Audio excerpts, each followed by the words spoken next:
لیکن یہاں جو ہے معاملہ صوم، اس سے پہلے مکی دور میں صوم کا کہیں کوئی تذکرہ ہی نہیں، نہ عربوں میں اس کا رواج تھا۔ یہ لفظ بھی عربی زبان میں تھا گھوڑوں کے لیے، گھوڑے روزہ رکھتے تھے۔ رکھتے کیا تھے بیچارے؟ انہیں رکھوایا جاتا تھا، کیونکہ عربوں کا جو معاملہ تھا وہ لوٹ مار، غارت گری، اور اس کے لیے انہیں چاہیے تیز رفتار سواری، جاؤ حملہ کرو، لوٹو مارو اور بھاگو۔ اونٹ جو ان کی فضا اور ان کے ماحول کے لیے مناسب تھا، وہ زیادہ تیز دوڑ نہیں سکتا، اپنی اس ضرورت کے لیے گھوڑا چاہیے تھا۔ گھوڑے میں عرب کا سخت موسم برداشت کرنے کی عادت نہیں، نازک جانور ہے، وہ پیاسا تو نہیں رہ سکتا 7 دن تک جیسے کہ اونٹ رہ سکتا ہے، بھوکا نہیں رہ سکتا، وہ لو کے تھپیڑے نہیں برداشت کر سکتا، لہذا عرب اس کو رکھواتے تھے روزہ۔ کھانا پینا بند کیا اور اس کے جو ہے منہ کر کے کھڑے ہو گئے جب گرم تیز ہوا چل رہی ہے، خود تو اپنے آپ کو لپیٹ لیا اپنے گھتنے میں، غترہ کہلاتا ہے وہ جو بھی کپڑا اوپر ہوتا ہے، اور وہ اس گھوڑے کو جو ہے وہ ساری آگ اس پر برس رہی ہے تاکہ اس میں عادت پیدا ہو جائے جھیلنے کی، برداشت کرنے کی۔ تو جنگ کے موقع پر کہیں یہ دغا نہ دے جائے، اگر یہی ہمت ہار گیا تو اس کا تو کیا کیا جائے گا، تو اصل میں سوار ہے جو مارا گیا۔ یہ روزہ ان کے ہاتھ تھا، لیکن جب حضور آئے مدینے میں تو یہاں یہود میں روزے کا رواج تھا۔ وہ ایک تو عاشورہ کا روزہ رکھتے تھے، اس لیے کہ وہ تاریخ تھی جس میں کہ نجات ملی تھی بنی اسرائیل کو فرعونیوں سے۔ پہلے یہ کہ ہر مہینے میں 3 روزے، اب اگر 30 کے 30 روزے ایک ہی مہینے میں فرض کر دیے گئے ہوتے اور وہ ہوتے جون جولائی کے تو جان نکل جاتی۔ بہترین تدبیر یہ کی گئی ہر مہینے میں، اور یہ موسم سارے آ رہے ہیں اس میں۔ پھر کچھ عرصے کے بعد یہ رمضان کا روزہ فرض کیا گیا۔ پہلا جو روزہ تھا 3 دن کا، اس میں یہ بھی تھی اجازت کہ جو اگر مسافر نہیں ہے، بیمار بھی نہیں ہے، طاقت رکھتا ہے روزہ رکھنے کی، پھر بھی روزہ نہ رکھے تو اس کا فدیہ یہ ہے کہ 1 مسکین کو کھانا کھلائے۔ علی الاطلاق تھا یہ۔ جب رمضان کے روزے کی فرضیت ہو گئی تو اب یہ فدیہ نہیں ہے، البتہ حضور نے اس کو باقی رکھا ایسے شخص کے لیے جو بہت بوڑھا ہے، یا کوئی خاتون بہت بوڑھی ہے برداشت نہیں کر سکتی، یا کوئی بیمار ہے، کسی سخت ایسی بیماری میں ہے کہ روزہ اس کے لیے جان کے لیے ہلاکت کا اندیشہ ہو سکتا ہے، اس کے لیے فدیہ برقرار رکھا۔ عام طور پر صحت مند شخص جو مسافر بھی نہ ہو اس کے لیے یہ رعایت ختم ہو گئی۔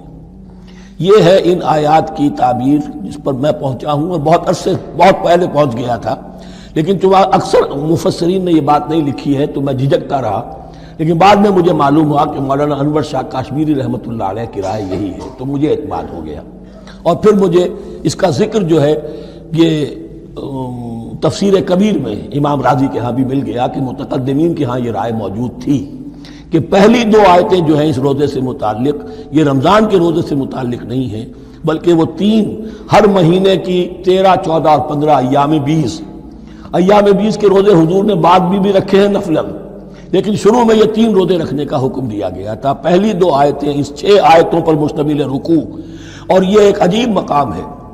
قرآن مجید کے احکام بہت دفعہ ہے، نماز کے احکام قرآن میں بہت دفعہ ہیں، کہیں وضو کا ہے، کہیں تیمم کا ہے، کہیں اور نماز خوف کا ہے، مختلف جگہوں پر، لیکن صوم کی عبادت پر یہ 6 آیات کامل ہیں، مکمل ہیں، اس کی حکمت، اس کی غرض و غایت، اس کے احکام سب کے سب اس میں آ گئے۔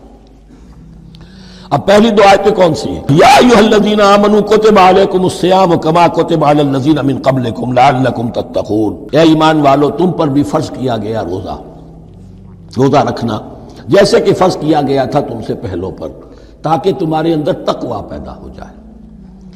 وہ جنگ کے لیے کرواتے تھے گھوڑوں کو تیار، تمہیں تقوی کے لیے اپنے آپ کو تیار کرنا ہے، بھوک کو قابو میں رکھ سکو، شہوت کو قابو میں رکھ سکو، پیاس کو برداشت کر سکو۔ اللہ کی راہ میں جنگ کے لیے تمہیں نکلنا ہوگا، اس میں بھوک بھی آئے گی، پیاس بھی آئے گی، اپنے آپ کو تیار کرو جہاد کے لیے۔ اور یہ بات واضح ہو جائے گی، اگلے رکوع سے قتال کی بحث شروع ہو جائے گی۔ روزے کی یہ گفتگو ہو رہی ہے تمہیداً قتال کے لیے، جیسے گھوڑوں کو تیار کیا جاتا تھا، صوم رکھوایا جاتا تھا قتال کے لیے۔ ایام معدودات، گنتی کے چند دن ہیں، یہ گویا کہ ثبوت ہے اس کا کہ یہ 2-3 دن سے زیادہ، معدود جو ہے وہ عربی زبان میں 9 سے زیادہ نہیں ہو سکتا، معدودہ جب آئے گا، ایام معدودات، یہ جمع جو ہے جمع قلت کہلاتی ہے، معدودات، معدودہ بڑی سے بڑی رقم ہو سکتی ہے، لیکن معدودات جمع قلت ہے۔ گنتی کے چند روز ہیں. فمن کان منکم مریضا، ان میں بھی یہ رعایت ہے کہ جو تم میں سے بیمار ہو او علی سفر، یا سفر پر ہو، فعدۃ من ایام اخر، تو وہ تعداد پوری کر لے دوسرے دنوں میں. وعلی الذین یطیقونہ، اور جو اس کی طاقت رکھتے ہوں، فدیۃ طعام مسکین، وہ فدیہ دے ایک مسکین کا کھانا کھلانا.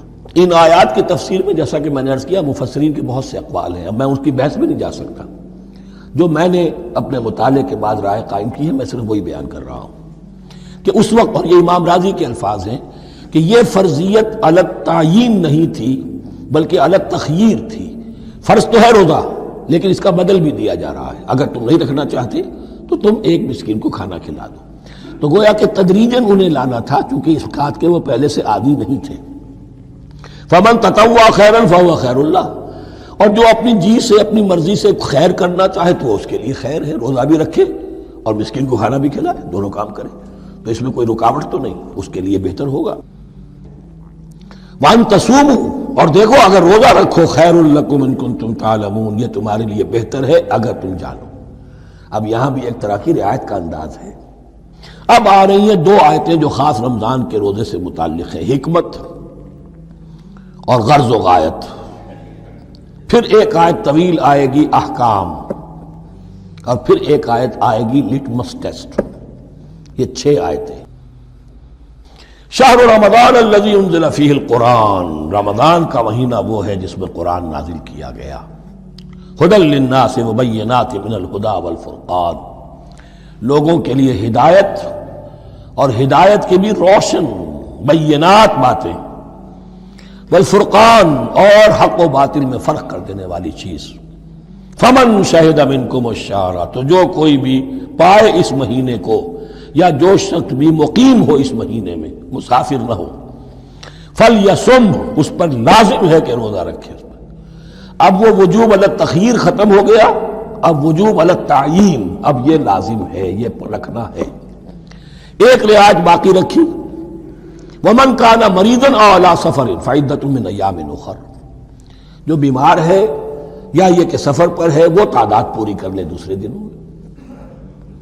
یرید اللہ بکم الیسر ولا یرید بکم العسر، اللہ تمہارے ساتھ آسانی چاہتا ہے، سختی نہیں چاہتا. یہ لوگ اپنے اوپر سختیاں جھیلتے ہیں، شدید جو ہے سفر کے اندر بھی روزہ رکھے ہوئے، حالانکہ یہاں اجازت دی ہوئی ہے. یہ بلکہ حضور نے ایک مرتبہ ایک سفر میں کافی سرزنش کی. کچھ ایک جہاد اور قتال پہ نکلے تھے، لیکن کچھ لوگوں نے اس سفر میں بھی روزہ رکھ لیا. نتیجہ یہ ہوا کہ سفر کے بعد جہاں منزل میں اب جا کر خیمے لگانے تھے وہ نڈھال ہو کر گر گئے. جن لوگوں کا روزہ نہیں تھا انہوں نے پھر وہ خیمے لگائے، منزل کا کام کیا.